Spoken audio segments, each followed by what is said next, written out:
السلام علیکم سامعین، آج ہم آپ کو بتائیں گے خلیل جبران کی اپنی محبوبہ میز زیادہ سے محبت بغیر کسی ملاقات اور دیدار کے 20 سال تک چلتی رہی۔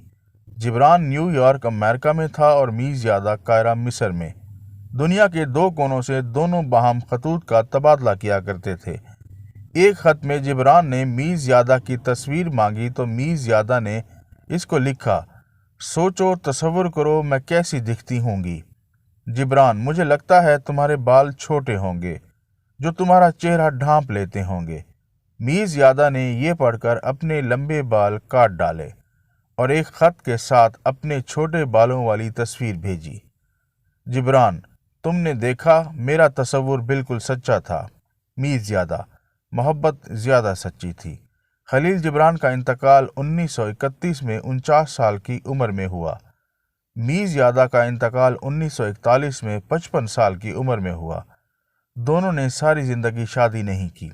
پاکستان اور دنیا بھر سے دلچسپ واقعات اور معلومات جاننے کے لیے ہمارے چینل اردو انفارمیشن کو سبسکرائب کریں۔ شکریہ۔